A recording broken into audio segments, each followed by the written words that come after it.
There are growing calls for new laws to protect women and their babies from the so-called free birth movement. Australia's peak body for obstetricians says labour and birth management should be restricted to registered medical practitioners. Justine Conway reports. All right, so now we're taking on pregnant mothers who are about to give birth. Love to see how this is going to go. Alicia Tahiko gave birth to her first two children in hospital. Baby number 3, little Sienna, was born at home. To get back into your own bed and be handed your baby and just to sit there and nurse and bond and skin to skin, it's like nothing beats that.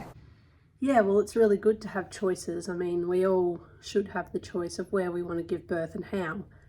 That should never be questioned.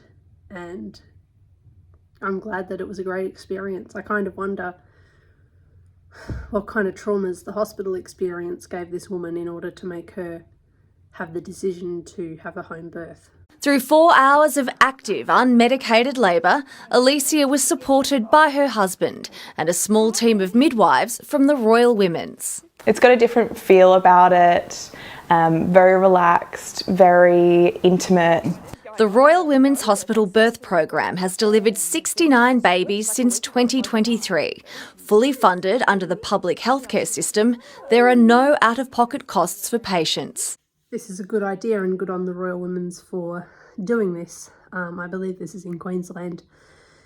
And the fact that it's government funded, like it's a public health thing, that's even better because it's going to encourage more women to have qualified people on their side and on their team while giving birth at home. So no problems with this.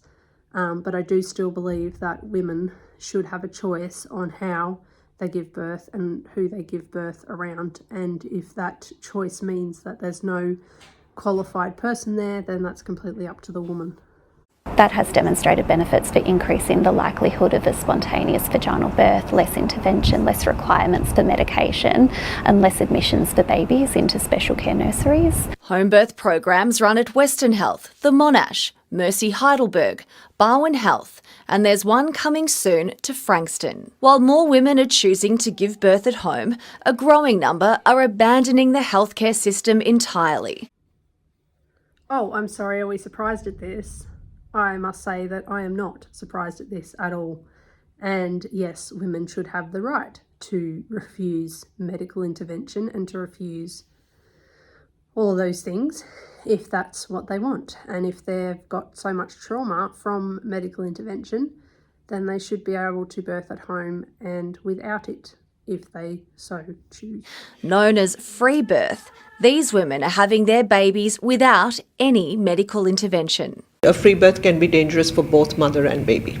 Birth can be dangerous for mother and baby, regardless of whether you're in a hospital or having a home birth that's assisted by a qualified midwife or having a free birth. It's just a risk. It doesn't matter whether you're doing either one of those things. There is no data on the number of births or deaths attributed to the movement. Maybe that's because the women that are choosing to have births like this are actually avoiding becoming numbers on a data sheet, and that's why there's limited data. And that also means that we don't know that there is actually any more risk than having a birth with a midwife or having a birth in a hospital. Currently, there is no accountability at all for people who say that they can provide healthcare. This is about protecting women and babies from misinformation and from people who are taking advantage, perhaps, of the lack of information and misrepresenting themselves. There's those magic words again, misinformation and protection. We've heard these before and didn't really end well. I mean, people started to rebel and I think they're going to again, and it's actually going to cause more of a problem than what the government is thinking with this. Justine Conway, 9 News. I think most people who choose to have a home birth have done their research and understand the difference between a doula or a birth helper and a qualified midwife, and they take the risk anyway. And if they don't know those risks, well, that is really dumb.